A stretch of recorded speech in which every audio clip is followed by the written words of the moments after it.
მადლობთ მოწვევისთვის. მე ვფიქრობ, რომ მათ შორის გასული კვირის მოვლენების შეფასებაც ალბათ ჩდება სწორედ შეფასებაში, ასე ვთქვათ, ზოგადად გასული წლის ტენდენციების და სად არის დღეს საქართველო და შესაბამისად სად შეიძლება იყოს ხვალ. იმიტომ რომ ჩვენ გვქონდა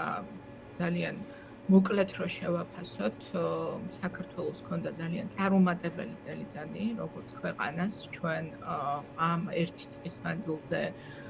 მე ვფიქრობ, რომ საქართველოს ყველა მოქალაქე მიუხედავად იმისა, ვის მისცა 2024 წლის არჩევნებში დაინახა, რომ ქვეყანა შევიდა აბსოლუტურ ჩიხში, რომ ჩვენ ვართ საერთაშორისო იზოლაციაში და ეს იზოლაცია არ ირღვევა და არანაირი ნიშანი არ არის, რომ საქართველო, ასე ვთქვათ, ამოვა ამ იზოლაციიდან და მათ შორის მინდა ვთქვა, რომ იზოლაცია, რომელიც დღეს საქართველოს შეეხება, ეს საკმაოდ ესეთი მყარი, ასე ვთქვათ, დამოკიდებულებაა, იმიტომ რომ ჩვენ ვხედავთ, რომ იგივე ამერიკის შეერთებული შტატების ახალი ადმინისტრაცია ეკონტაქტება და აქვს ურთიერთობა და მუშაობს მრავალ არადემოკრატიულ რეჟიმთან, რომელსაც არ აქვს დემოკრატიული ლეგიტიმაცია, მაგრამ ამერიკის შეერთებული შტატები თვლის, რომ სტრატეგიულად საჭიროა მათთან თანამშრომლობა. ალბათ მთელი ტრაგედია ჩვენი დღევანდელი მდგომარეობის არის, რომ საქართველო დღეს უკვე არსად აღარ არის, ხო? ანუ ჩვენ სტრატეგიულად დავკარგეთ ამერიკის შეერთებული შტატების თანამშრომლობის, ასე ვთქვათ, ეს ნიშა და ფაქტიურად შეიძლება ითქვას, რომ პოლიტიკა არ არსებობს საქართველოსთან მიმართებაში, ხდება ჩვენი ძალიან სწრაფად ჩანაცვლება მეზობლების, მათ შორის ჩვენი მეზობლები იყენებენ სტრატეგიულად საკუთარი მიზნებისთვის, ცხადია ამ ვითარებას და ევროკავშირთან უკვე ოფიციალურად გაფორმდა შეჩერებული პროცესი გაწევრიანების და ამასთან ერთად ღრმავდება ქვეყანაში ეკონომიკური კრიზისიც, ხო, იმიტომ რომ მათ შორის არის, ასე ვთქვათ, საუბარი, ამაზე შეგვიძლია კიდევ ვისაუბროთ, ცალკე აუცილებლად უნდა ვილაპარაკოთ აი ინიციატივებზე, ეგრეთ წოდებულ, ასე ვთქვათ, მორიგ რაღაცა PR კამპანიაზე ფასებთან დაკავშირებით. ანუ ქვეყანა ყველანაირი მოცემულობით ეკონომიკური, პოლიტიკური, საერთაშორისო ასპარეზზე არის შესული ჩიხში. ეხლა ამ ფონზე, რა თქმა უნდა, რომ ივანიშვილის, ასე ვთქვათ, კარზე, სადაც სათადარიგო სკამი სულ უფრო მოკლეა, ასე ვთქვათ, მის გარშემო სულ უფრო და უფრო ნაკლები ხალხი რჩება. ძალიან მნიშვნელოვანია ქალბახიძისთვის, რომ გაიმყაროს საკუთარი პოზიციები, სრულად, ასე ვთქვათ, აიღოს მაქსიმალურად დარჩეს მარტო მოთამაშეთ ივანიშვილის კარზე, იმიტომ რომ ადრე თუ გვიან დღის წესრიგში დადგება აუცილებლად პასუხისმგებლობის საკითხი, ხო? ივანიშვილს დასჭირდება, როგორც მრავალჯერ გვინახავს, ასე ვთქვათ, თავის მოჭრა ვიღაცისთვის მთავრობაში. მე ვფიქრობ, რომ კალბახიძე ცდილობს უზრუნველყოს ის, რომ მას თავი რაც შეიძლება დიდხანს ვერ მოაჭრან, იმიტომ რომ არავის სხვა სათადარიგო შემადგენლობაში არ დარჩეს. ამას უკავშირებთ მათ შორის იმ პროცესებს, რაც ქართული ოცნების შიგნით მიმდინარეობს და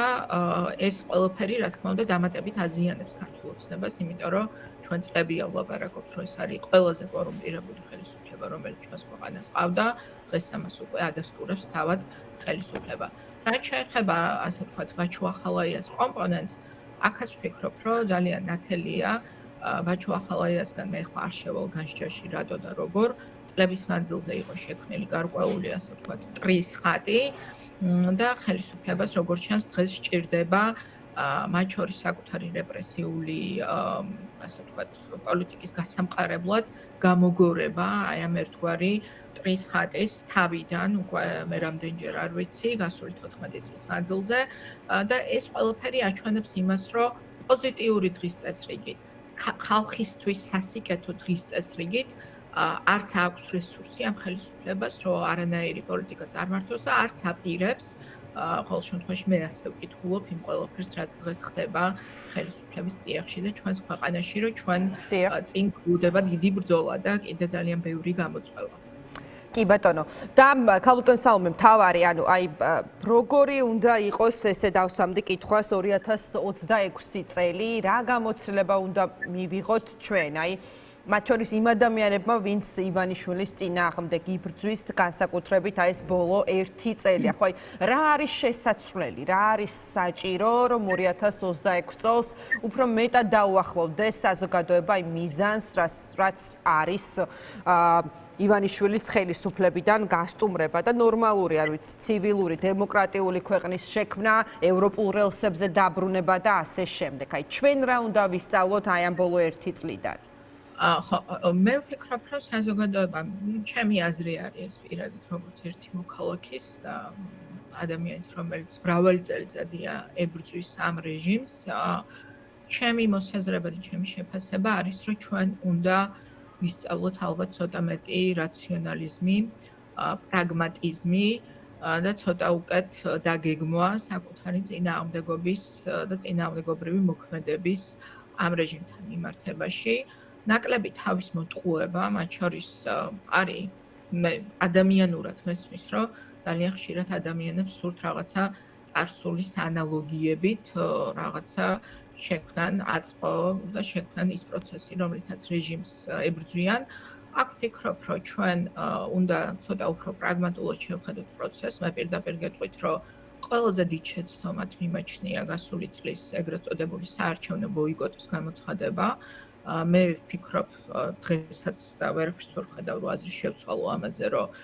ძალიან დიდი შეცდომა იყო, როდესაც არ მოხდა დიდი ფართო გაერთიანების შექმნა, რომელსაც ჩვენ ვთავაზობდით. თქვენ გახსოვთ, რომ ლელუს ინიციატივა იყო, რომ საერთოდ პარტიული დღის წესრიგი ყველას გვერდზე გადაედო და დიდი გაერთიანებით ჩვენ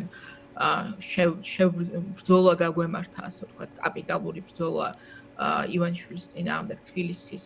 არჩევნებში. და სამწუხაროა ჩემთვის, რომ ბოიკოტის გზამ გაიმარჯვა, იმიტომ რომ ამ გზამ არსად არ მიიყვანა ქვეყანა და პირიქით მე ვიტყოდი, რომ ბევრად უფრო დიდ შიხში შეიყვანა. ასევე ძალიან დიდი იმედგაცრუება უნდა ყოფილიყო საზოგადოებისთვის და არის და აღმოჩნდა სრულიად კიდევ ერთხელ არ მინდა არავის კრიტიკა, მაგრამ არარეალისტური, უპასუხისმგებლო რო არ ვთქვათ, არარეალისტური ვითომ სამოქმედო გეგმების შეთავაზება 4 ოქტომბრის დღეს რა შეიძლებოდა მოხდარიყო და ამან გამოიწვია კიდევ უფრო დამძიმება ჩვენს ქვეყანაში კრიზისის გამოსავლის ნაცვლად და მე ვფიქრობ, რომ გაკვეთილი, რომელიც ჩვენ აქედან უნდა ვისწავლოთ, არის ის, რომ ავტოკრატიასთან ბრძოლაში თავის მოტყუება, ტყუილი პროპაგანდისტული რაღაცა კამპანიებით დაპირისპირება ამ რეჟიმთან არაფრის მომცემი არ არის და უფრო ღრმად შეიყვანს საზოგადოებას ჩიხში.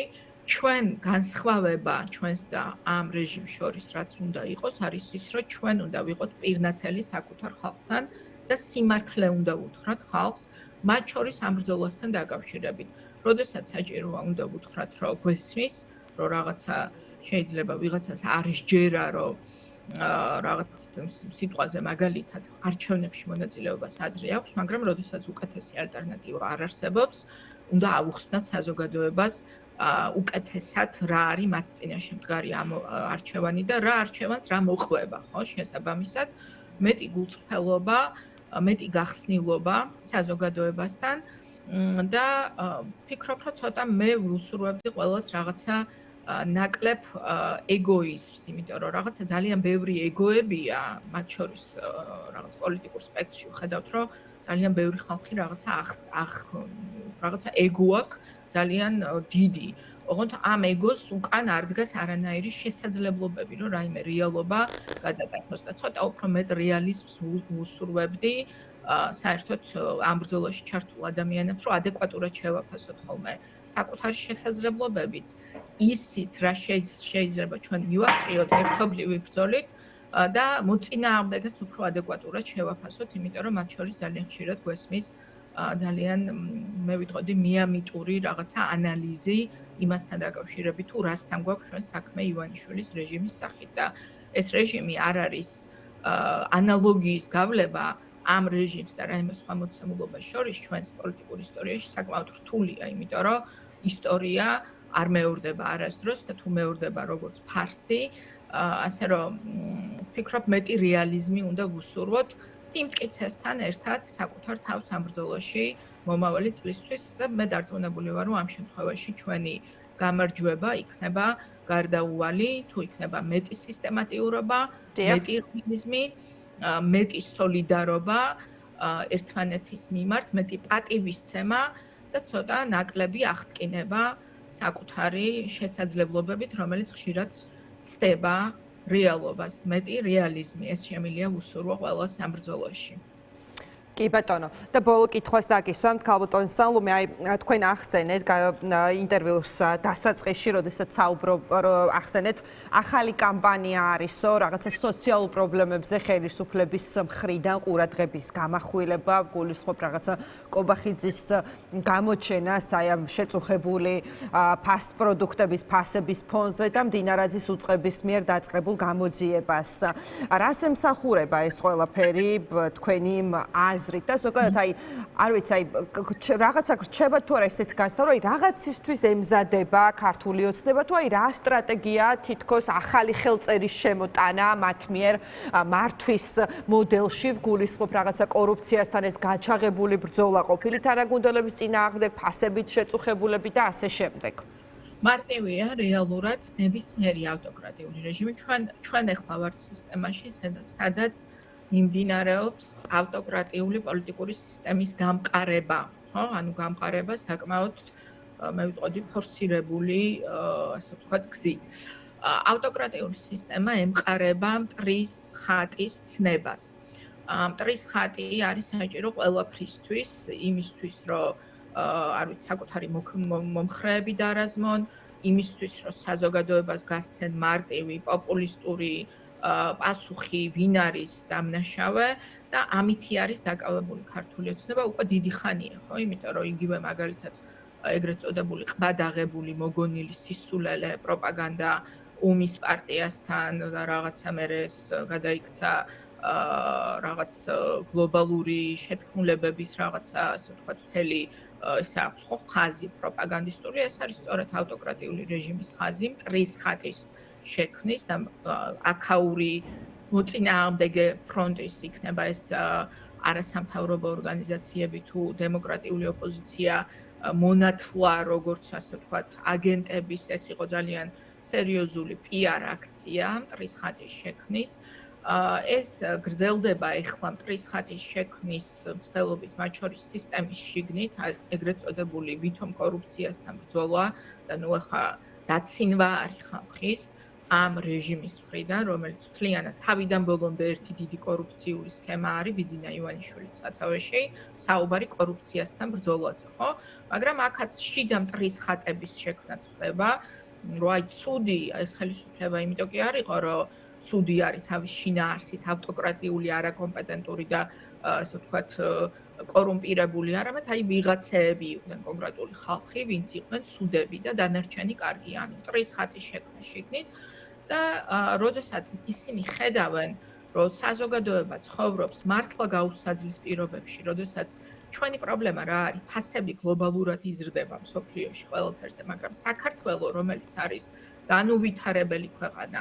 და ჩვენ ეს მოგონილი სტატისტიკით, ასე ვთქვათ, სტატისტიკას გვაძლევენ, რომ თურმე თითქოს როგორ ვითარდება ქვეყანაში ეკონომიკა და რეალურად საქართველოს არის ერთ-ერთი უღარიბესი ქვეყანა და ასე ვთქვათ, მით უმეტეს ევროპულ ქვეყნებს თუ შევადარებთ. ჩვენი პრობლემა ის არის, რომ ფასები იზრდება არაადეკვატურად და ასევე არაადეკვატურად დაბალი არის როგორც ხელფასი, ასევე პენსია, ასევე შემოსავალი და მარტივად რო ვთქვათ, ადამიანების ცხოვრება გეომეტრიული პროგრესიით ხდება გაუსაძლისი, იმიტომ რომ სულ უფრო ნაკლებს წვდება ადამიანის საკუთარი შემოსავლით და ეს შეეხება ყველას უკლებლივ, გარდა ძალიან მცირე კორუმპირებული ელიტისა, ხო, რომელიც მდიდრდება ამ ყველაფერზე და ეს არის ცხადია ბიძინა ივანიშვილი და მასთან დაკავშირებული ხალხი, ვინც ფულს შოულობს ქართველი ხალხის გაღატაკებაზე. ეხლა იმისთვის, რომ ამ გლობალურ გამოწვევას, რომელიც მათ მომხრეებსაც აწუხებს, ისევე როგორც ყველა სხვას, რამე უთხრან, ისევ დაადგნენ ამ გზას, რომ შექმნან რაღაცა მტრის ხატი და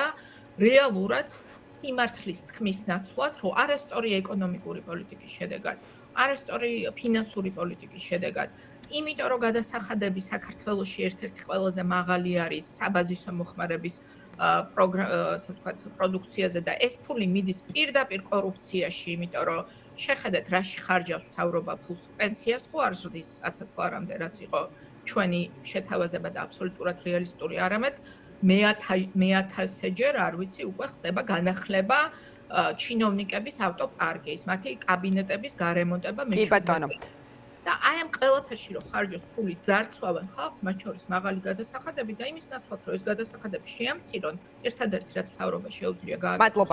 გააწიოს, დაიწყეს ისევ ტრის ძებნა. ეს არის კლასიკური ავტოკრატიული რეჟიმი, რომელიც მართავს ავტოკრატიული ასე ვთქვათ, გზით და ვერაფერს ვერ თავაზობს საზოგადოებას, ვერც ერთ გამოსავალს, ვერაფერი პრობლემისგან, რომელიც დღეს მას აწუხებს.